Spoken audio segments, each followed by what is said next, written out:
Hello, everyone. Welcome to Voices in Education. Voices in Education is an institution committed to bringing you the voices of teachers, educators, and relevant educational stakeholders. Today, we have the honor of playing host to one of Liberia's finest teachers, administrators, and of course, an educational stakeholder. He will introduce himself very shortly as we dive into the discussion. Hello, sir. Welcome to Voices in Education. Yeah, thank you very much. My name is Emmanuel M. Dolokelen. I'm the president of the Pinsville School District Number 3, and also I've served in the classroom for quite a long time, above a decade now. Wow, that's wonderful. So we again want to say thanks for accepting to sit with us, and it's really a pleasure to have this discussion with you. Thank you. Okay, so firstly, we would like to know how is this journey of yours? What prompted your interest into education? How did this journey all begin for you? Oh, thank you again. As teachers, you should have a beginning. So coming out of high school, my thought was to become a medical doctor. And becoming a medical doctor, I should have the ability to teach others because even if I am a medical doctor, others have to learn what I will be working on, even if they are the patient involved. So after my high school graduation, I right away went to a training program that was conducted by a group called the National Association of Parents Teachers Association, NAPTA, around the Abitor Road in 2010. So 2010, I did certificate in school management and also NGO management. Thereafter, I enrolled at the Liberia College of Standard Education School System, LACOSES. And while in the study process of LACOSES, I also enrolled at the University of Liberia. So I was between the college at the same time the university. And in 2013, I graduated with an Associate of Arts degree in education with emphasis in general science. So I started teaching from 2010. By 2012, I became a principal for the Grace Baptist School in Congo Town, SKD Boulevard. Okay.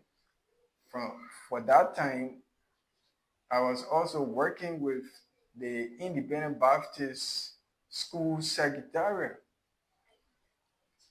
and I was serving as the chairperson on planning and programs.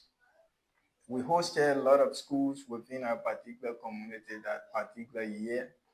In 2015, I resigned my post as principal and I applied at the Aware International School where I taught from 2015 to 2016 when I left the country for Ghana for studies. Okay. And I took 2 years program in leadership and conflict management in Ghana and graduated also in 2017.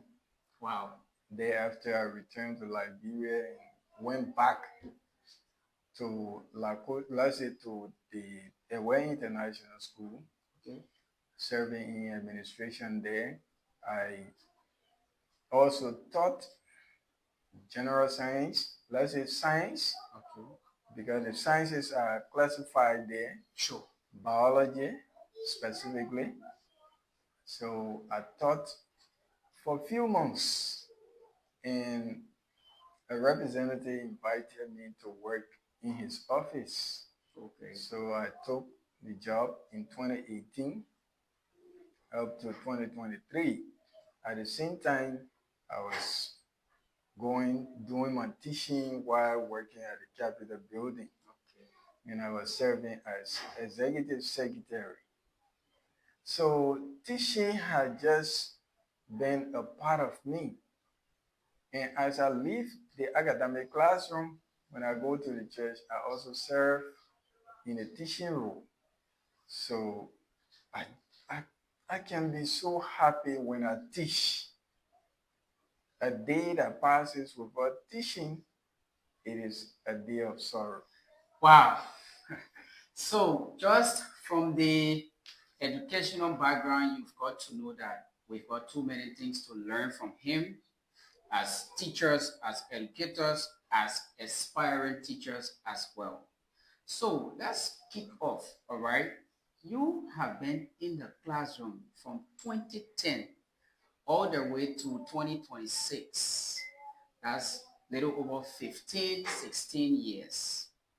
Now, what is one major problem that you have seen in the classroom over these years that is not really being addressed? Oh, the key issue in education that is to be worked on in all sectors that has to do with private and public has to do with the maintenance of staff. What do I mean? A guy is in a classroom imparting knowledge onto students, children from different homes. But this guy also has his own home, regardless of having children or not. So if you do nothing to keep him up, the education that is needed may not be provided. If the education is being provided, he goes home with problem. Illness will come, weakness in a career will come. So these are areas that teachers in the classroom have faced a lot of challenges with. So if I were the key factor in resolving the issue of challenges in education, the first one to handle is the teachers. Make the teachers to be satisfied with what they receive. Step in. Yes. Teachers should be paid well. Once the teachers are paid well, they will be happy. They will be free of mind to be in a classroom. That's great. That's great. So how does the underpayment of teachers undermine our system? Uh, it undermines our system in so many ways. One way is the presentation of a teacher will decline. The professionalism of a teacher will be tempered with. The punctuality of a teacher will be hampered. Let's take for instance, let's come to the punctuality. A teacher lives in Winton community. He teaches at the pipeline supermarket. This teacher has no money to reach 50 Liberian dollars to get on keke or bike to get them to their work site. Do you expect that teacher to walk from Winton to supermarket and be on time, even if it happens, when he goes to the classroom, the first 50-45 minutes, do you expect him to present his best in the classroom? I say no, it will not happen. One of these things will be broken down. So these are some of the ways the system is being tampered with. Let's look at the presentation of teachers. Even though they are qualified, they are competent, but lack of finance, resources will cause the teacher not to present according to what they know or are able to do, because there's a saying that says in Liberia, empty bag cannot stay. If a teacher teaches for 2-3 periods without taking in anything, the presentation quality of that teacher will drop. I think that is normal. It is. Yes. So let's look at the professionalism or the professionality of the career. Disregard the individual. Yeah. There are certain things we are not to do, we are not to involve with. Right. But the lack of finance or resources to support our career will lead us to taking money from someone we are not to take it from. It will lead us to selling certain things that we are not to sell. So because of lack of all the honor payment of teachers, professionalism will be tempered. So these are great. And going forward, you have been in the classroom serving multiple or various roles. Now, even though we are teaching the students, but sometimes we tend to learn from them as well. Has there been lessons, regardless of your current position? Has there been lessons you have learned from students in the classroom that tend to provide guidance for you in the educational roles you are occupying now? very much. A lot of lessons are learned from students. Okay. One thing we teachers should know is that we are the first learners. You as a teacher, you are the first learner. So if you fail to learn, you have failed to teach. That's powerful. So going into the classroom, there are things I have learned from students. Okay. The tone of voice. Your tone of voice motivates students' action. That I have learned. The way you talk to this guy will make him to respond to you the way you expect him to respond to you.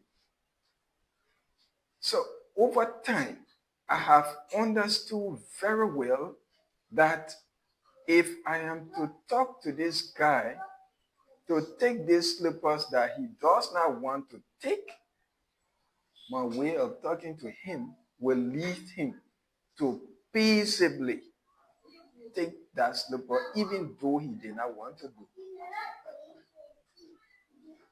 So that's one thing I've learned over time. And the next thing is, even though the lesson I'm teaching, like if you follow the analysis, the results analysis from WIC or WAS, the failure in the area of biology is because students are not spoken with biological terminology. Mm-hmm.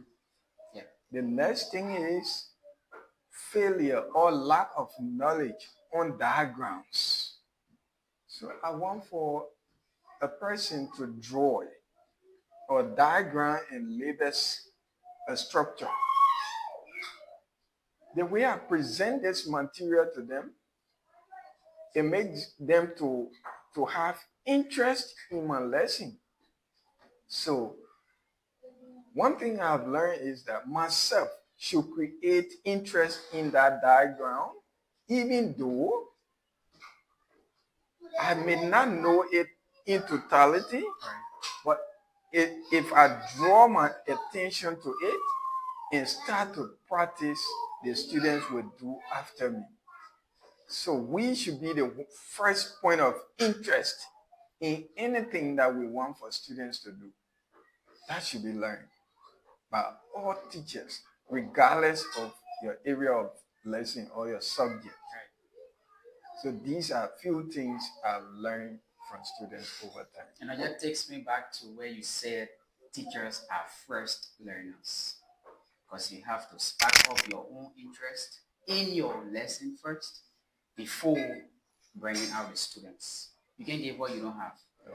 Great. And let's also look at your role or bait into administration. All right. Most times, the system procedure calls for a teacher should do certain things this way. But you, as a human being, sometimes we have compassion or we have empathy. How have you been able to balance professionalism with empathy or compassion? Oh, when it comes to professionalism, compassion is good. Uh, Maybe empathy or sympathy may be good, but if it will undermine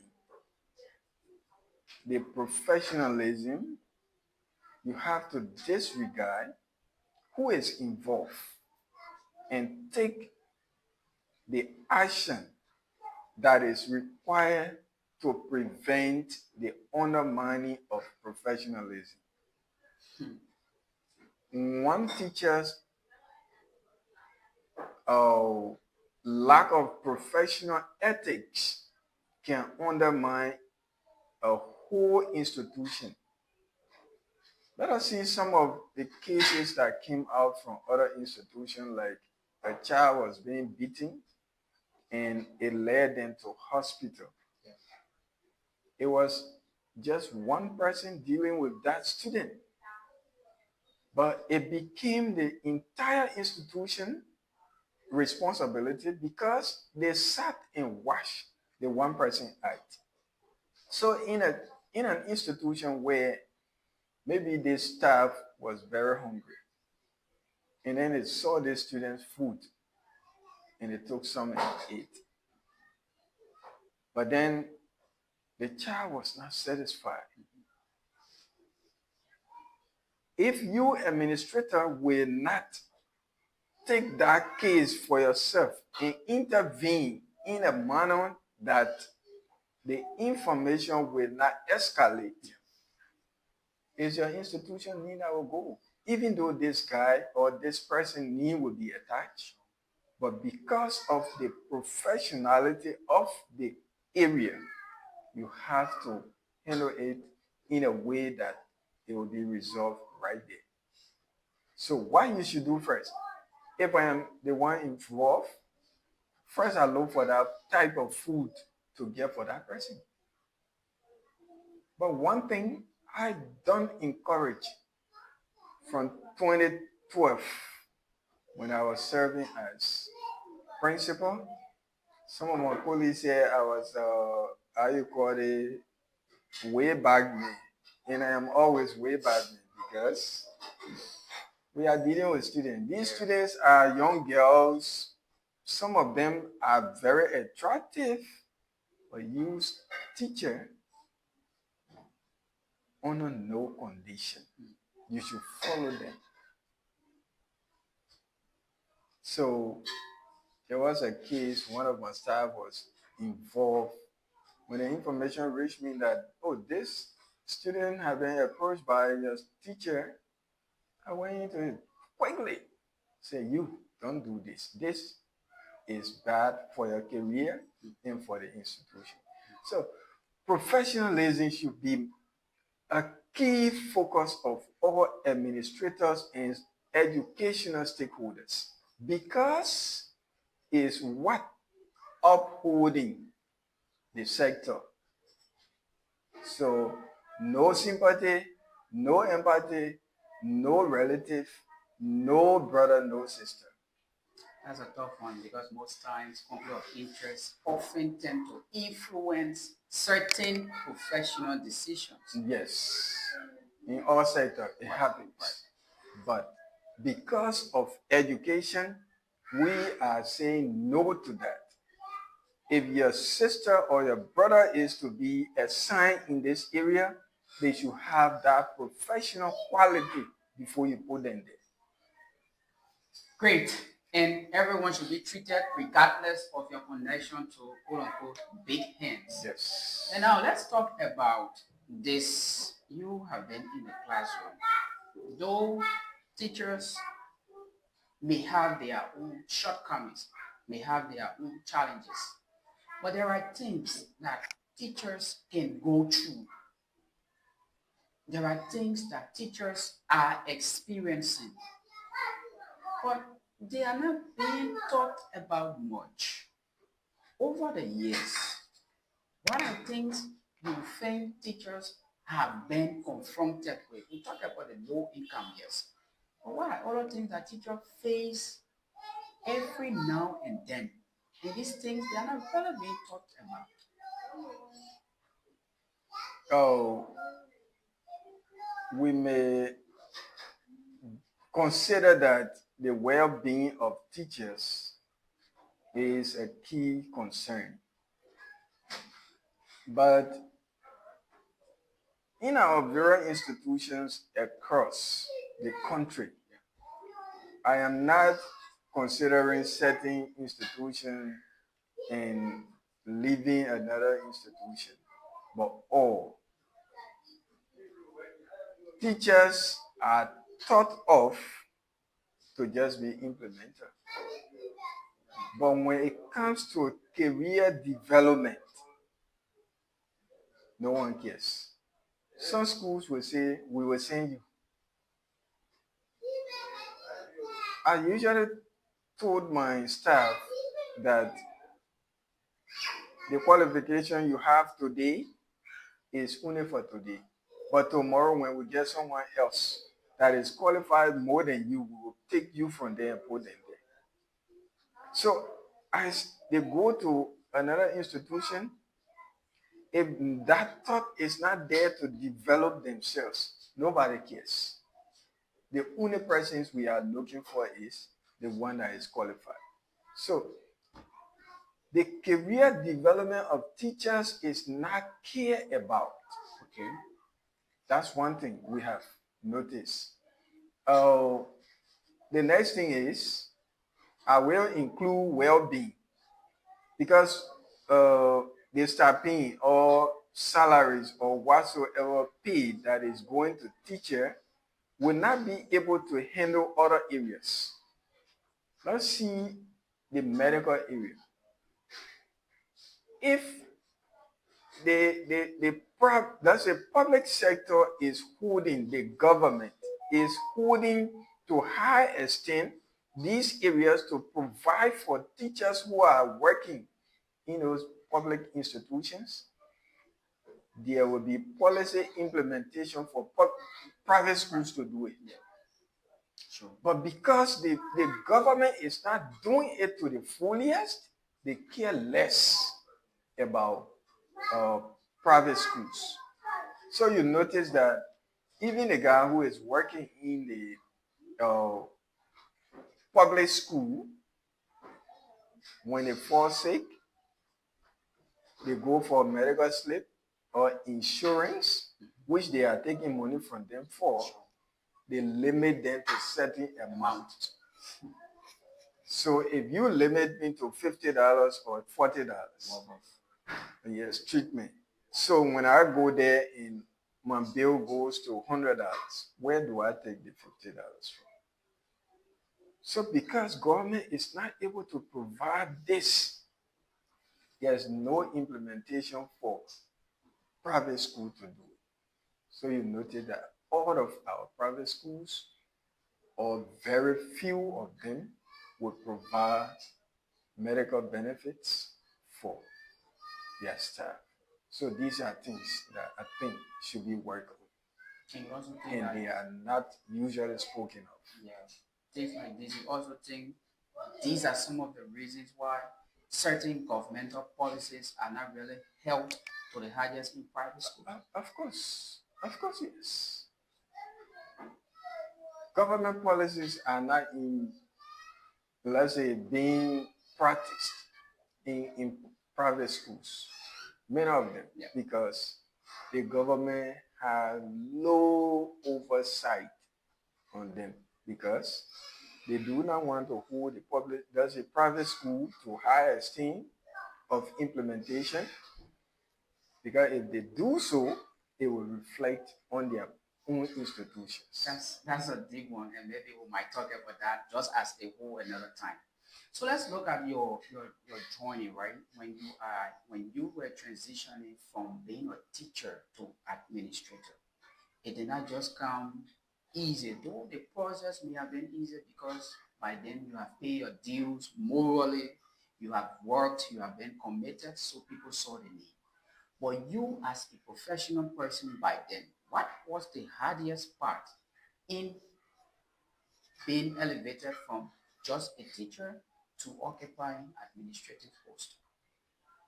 Okay, thank you, but let me correct something.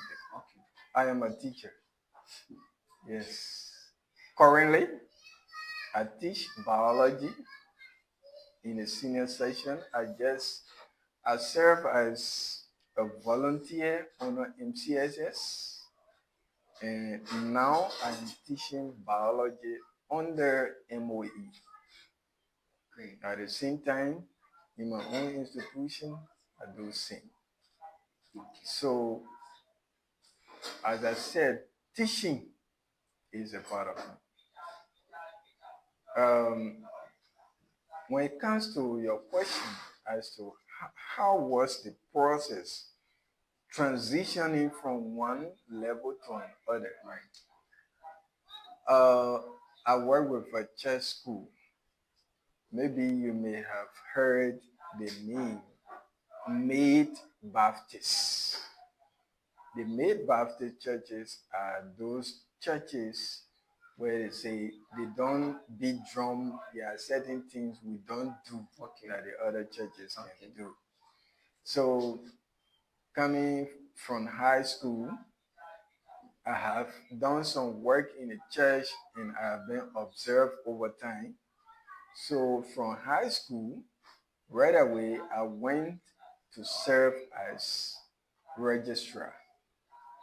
While serving as registrar, I was asked to teach general science from grade 4 to 6 from 2009 to 2011.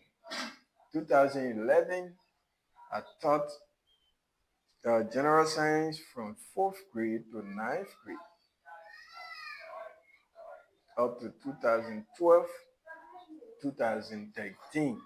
But 2012, the Grace Baptist had a challenge for building. So all the administrators said, no, we could not go to the church to teach.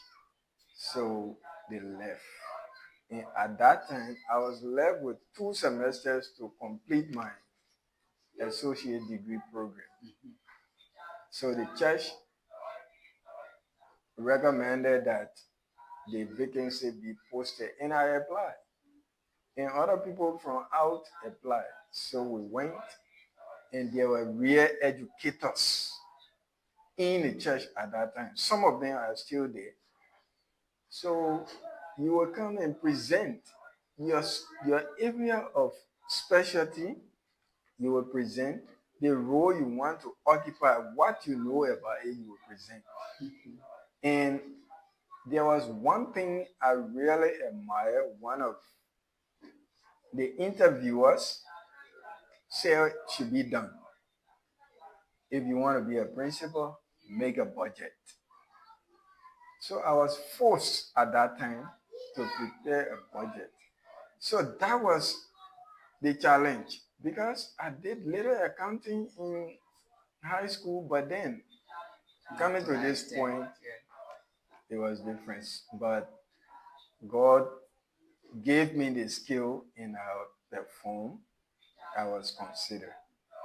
So from that year 2020, let's say 2012 to 2013, I became working as a principal.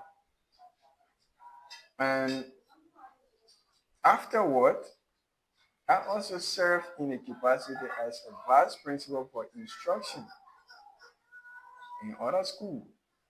So the role have been difficult, but there have been a lot of education associated with the difficulties. Right. That's what I love about my progress. They say experience is the best teacher, and I'm sure you have been a beneficiary of such. Of course, yes. In a school environment, most times we see some schools are striving for survivability, either population wise, either financially. Some schools at the end of the day will not be able to pay for teachers. Some schools you see population decreasing. What are key factors to sustaining a school's growth with your experience over the years? Okay, maintaining school growth wholly depend on the staff quality, like we have said. The caliber of teachers will help the institution to grow. The next thing is the care for teachers because based on the caliber of teachers you may have, the students may come. But if you fail to meet their needs, they will start to draw back, looking for another place because no man is not in search of greener pasture. So because of the search for greener pasture, they will encourage students to come. But by the time you start to delay pay or pay is not coming, misfeeling will come. And it happens in all institutions. So the best thing I think over the time I've experienced is get a good staff quality, and when you get them, pay them. Even if it is little, let it be on time. Then I think the institution will. That is clearly for school owners, proprietors, and proprietaries. Now, in our school setting, this is a place where I think I've been for a while now, so I can speak to Liberia. In our Liberian school setting, most times we prioritize students' grades, we prioritize academics. And personally, I don't think academics is the only thing we should be prioritizing. You as a veteran teacher and educator, what do you think are either values we should attach to our educational system, to academics, that every student should leave the classroom with? Oh, thank you very much. Nowadays, we notice that because my children are in 12th grade and I run my school, even though these children at home, When they see two persons sitting like this, they just pass among them. But it's the same guy who just passed among us. I, I have the plan that by the time he graduates from high school, he is going to teach what moral this person is carrying in the classroom. So your question has carried me back to the informal education or non-formal education. We came from the rural side, and in the rural areas where we came from, you and I cannot be eating. Then if you are 50 years, I am 40 years, I am eating and you are eating, the pen is rolling. No, I have to hold it. You eat while I eat. If there is meat in that food, as you wait, you take before I take. In some of our settings, the food in that dish should not just be stirred. Okay. You stir what you eat. So if a child is being trained like this to come out, when they appear to teach in the classroom, they are going to teach moral. So moral education should be one thing to be taught. We are not talking about moral, I don't know, they say moral religious. Yeah. No, it should be moral education. Is it religious moral education? RM? It shouldn't be. Who tells you that when you come to this place where you see no people dropping here, you should just walk and dash your water back? So if we teach morals in a classroom, our country will transition to a new version. But moral is not being taught. The teacher is in the classroom. He feels that when he corrects this person, the person will lash back at them. If the child is being disciplined to do the right thing, the parents takes it against that individual who disciplined or the institution. So now teachers are working in fear. The morals that should be instilled into students are being reserved. So our generation is growing with our moral. Students shouldn't come from school with their uniforms, leaving to go to a place that they shouldn't be, maybe to the club, to the video club, or football field, except if it is educational programs that carrying them there. But the school should also know that the uniform is not meant for the field. There should be another substitute to the uniform for that. So if the students are taught from school, go home straight, they grow up with it. I went in an environment where the children in that area, I don't care how many biscuit candy you give them on the street, one plastic will not drop. Nobody tells them not to, let's say, to do that. Nobody tells them. But if they grew up with it, so because our morals, our culture is fading up, I think the classroom has to do something about it. And you are right. So what can they do to recalibrate, to reawaken?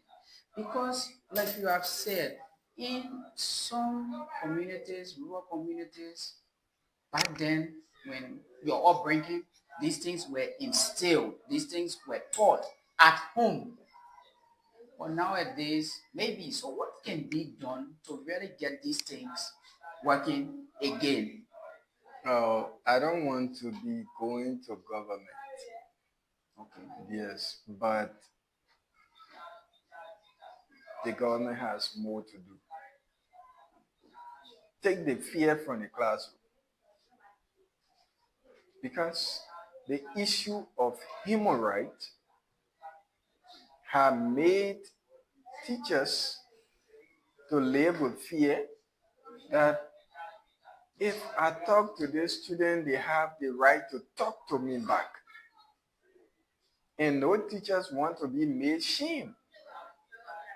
So because of that, the teacher has the fear that, oh, when a child sleeps in classroom, if I wake them up, they will say something to me. But it is the teacher's duty to do so.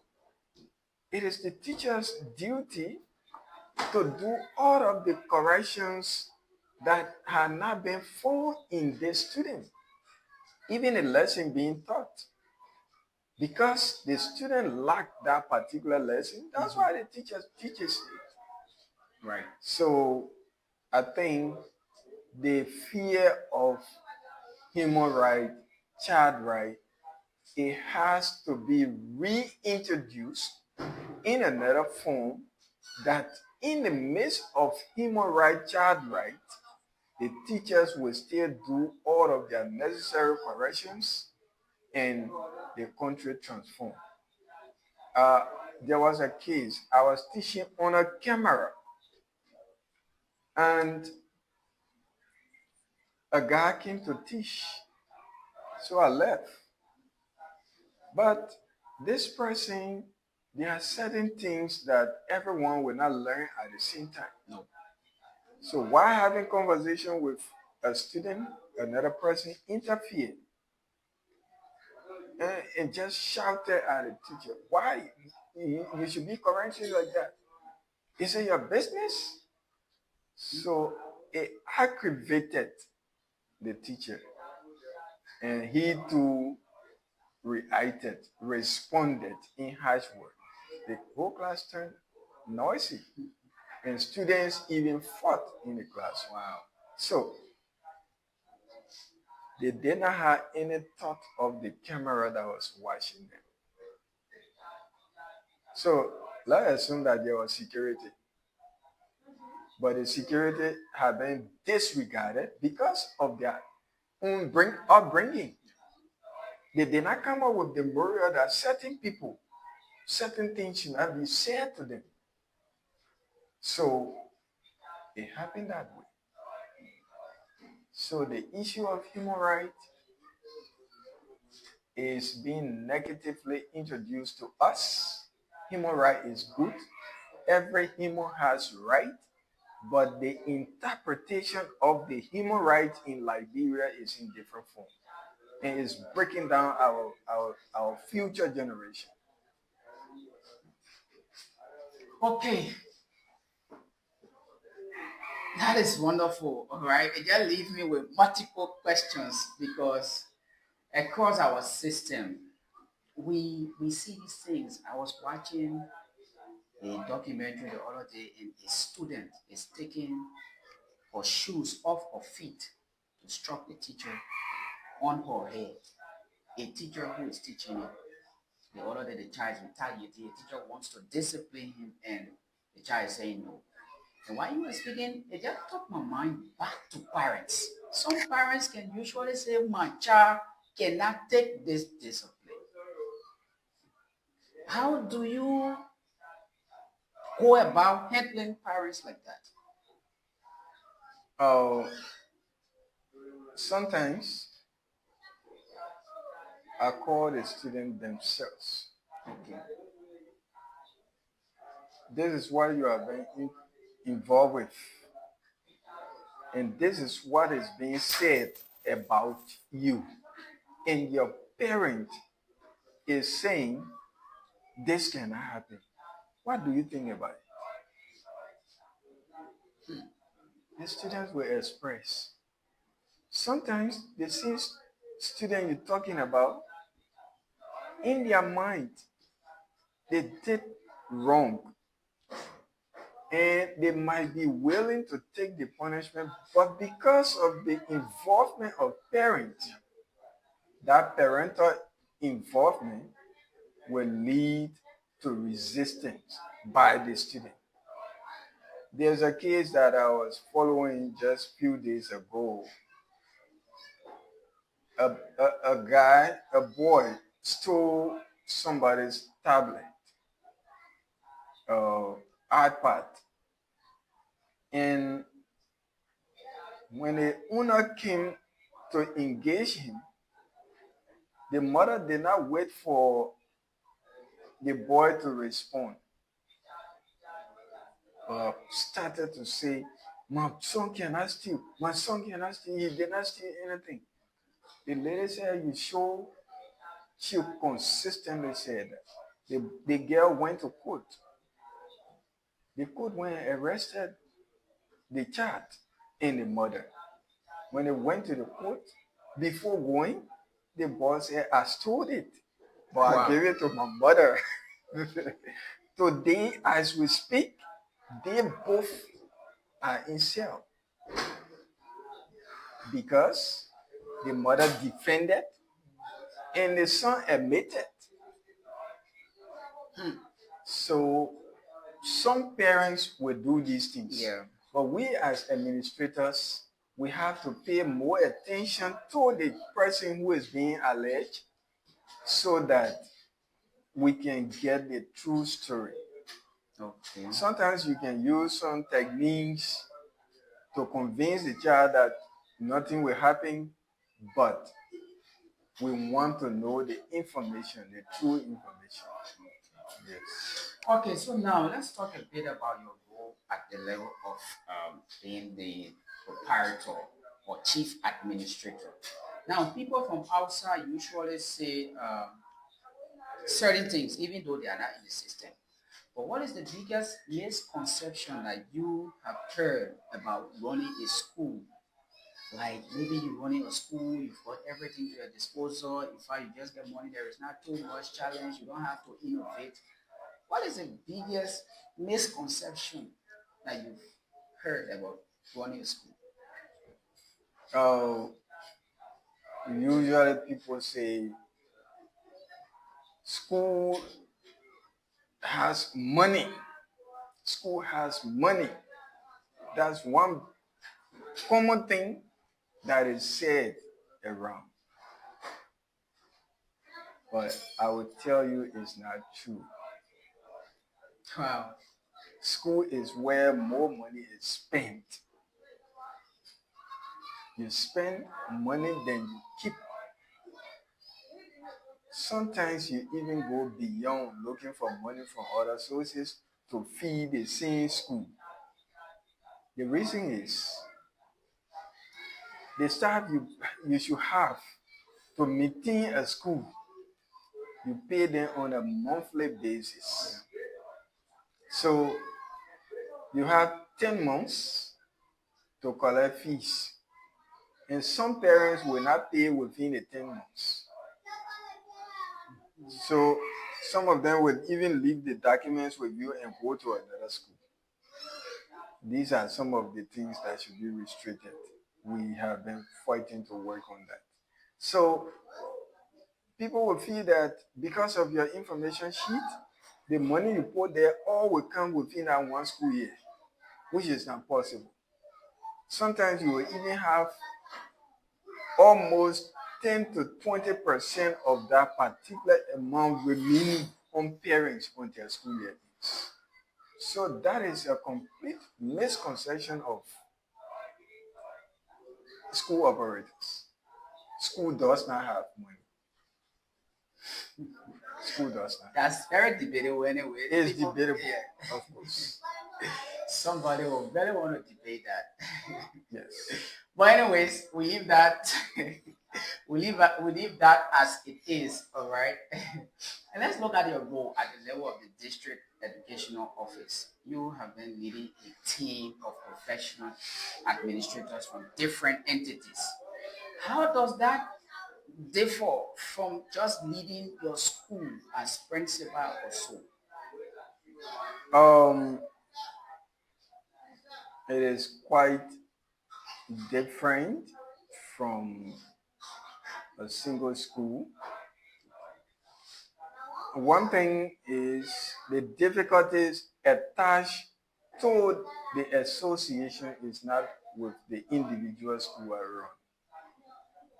At an individual school, I can train, I can train and assign people because they are already there. But at the association, who is willing to come on board to be trained to do some of what I'm supposed to do? It's difficult. Even to do registration is difficult. People don't have interest most in the association, but we will have interest when there are benefits. So it's only benefits that people look for when it comes to the association. So that's just the bigger difference that is there. The responsibility of the association wholly rely on the leaders, and the individual institution also rely on the leaders, but there is division of labor. So you're in a position now. What do you think can be done to spark up administrators from different schools' interest in participating in the district's activities? Partnership and collaboration will help us do that. Like we are gearing toward WAEC. WAEC might be giving us slots for practice. So maybe our district will receive 10 forms for 10 persons to go and serve. And they are not going to take anybody from outside.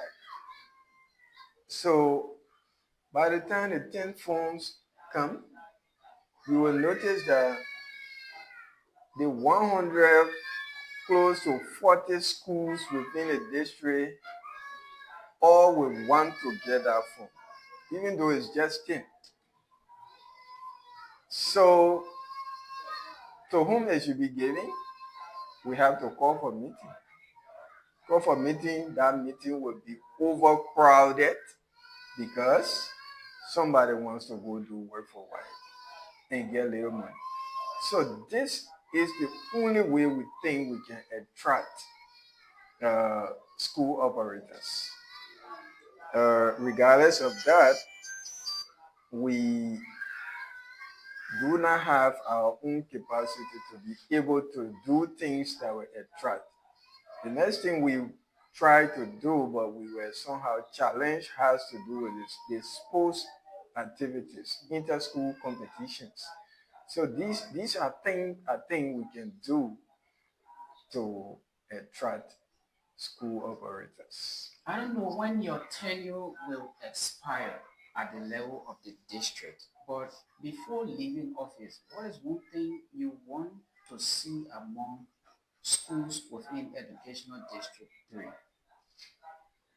The biggest thing I want to see remaining in this district after my term is collaboration.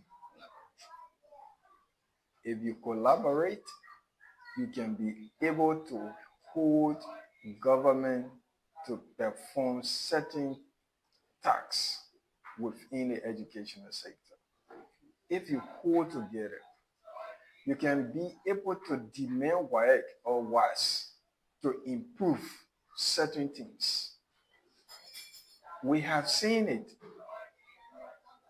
A lot of challenges that are being faced don't have to be. But because we are not collaborating to bring our ideas under one umbrella to be channeled, it's like there's no problem. But there are problems. But we cannot do it as individual principles.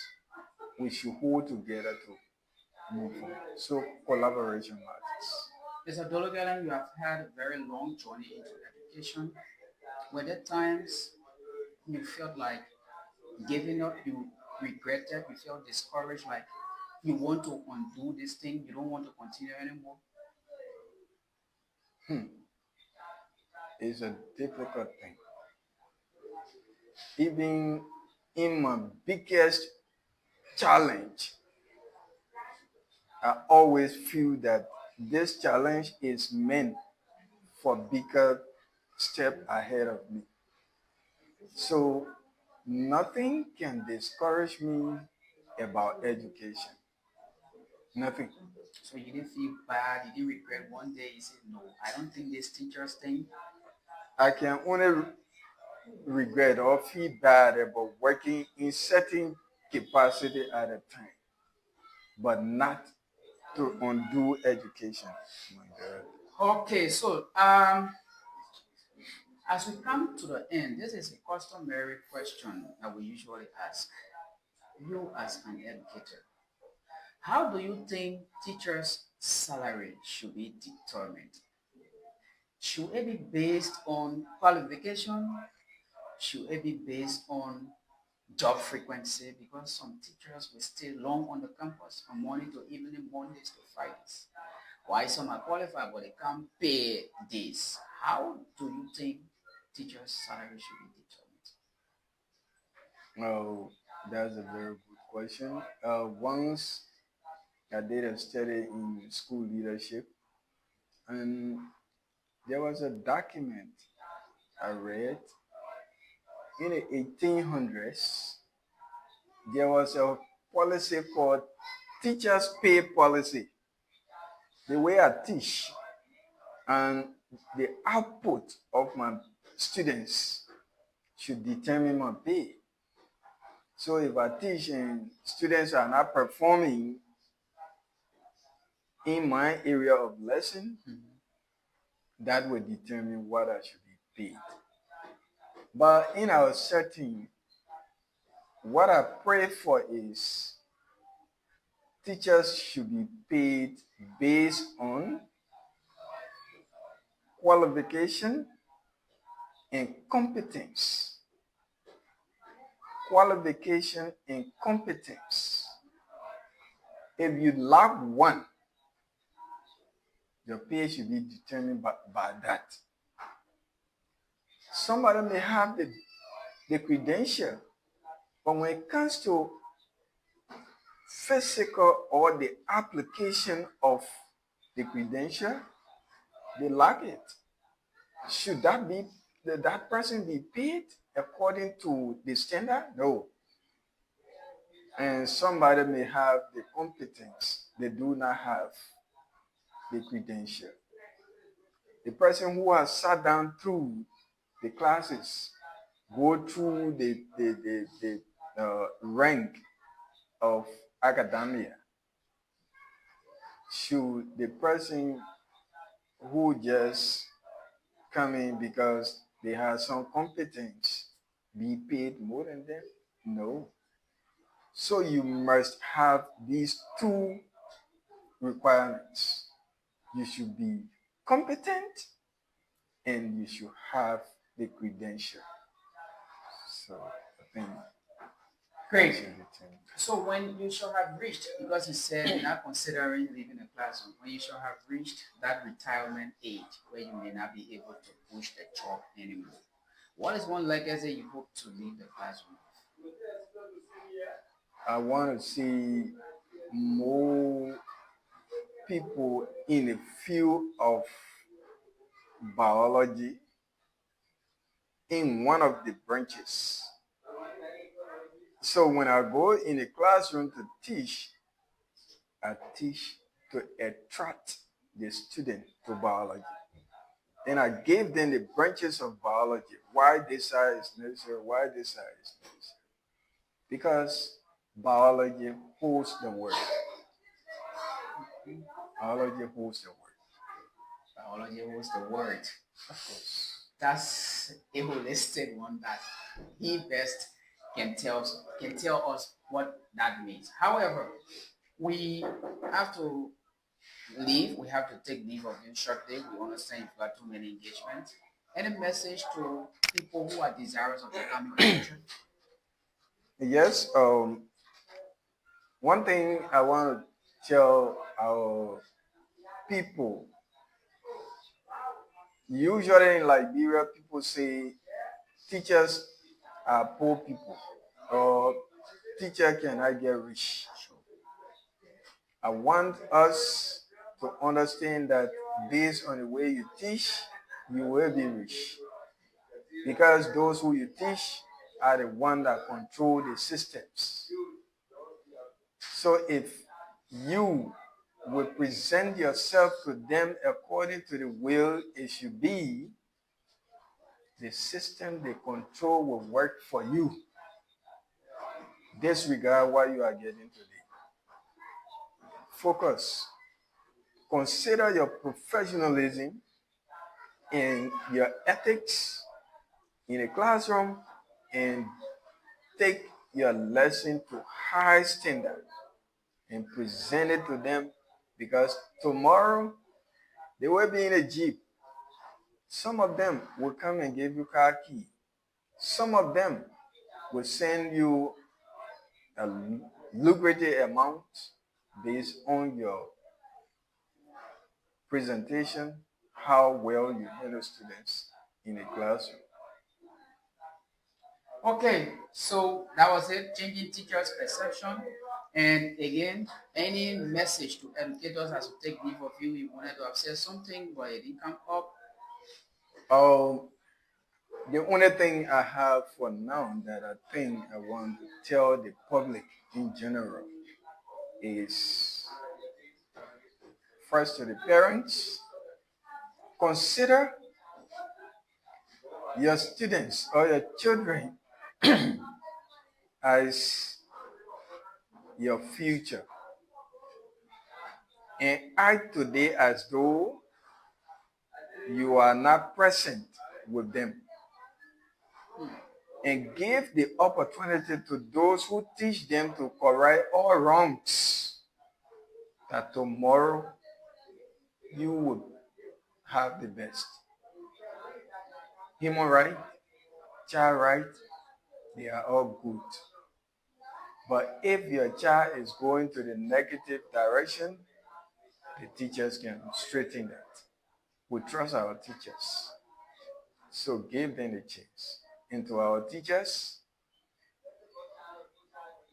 teach as though you are the one sitting in a classroom to learn. And if you put yourself in the shoe of the student, you will learn and you will teach the best way. That was it. And Mr. Dolokelen, we want to say thanks. Thanks so much for accepting to sit with us. Your journey into education is a testament that legacy is built, not inherited. From being a teacher, still a teacher, to administrator, to proprietor, and now serving as president of Educational District 3. Your journey is an inspiration to young educators. Thanks for accepting to be with us. We hope to have more of these conversations. Thank you very much.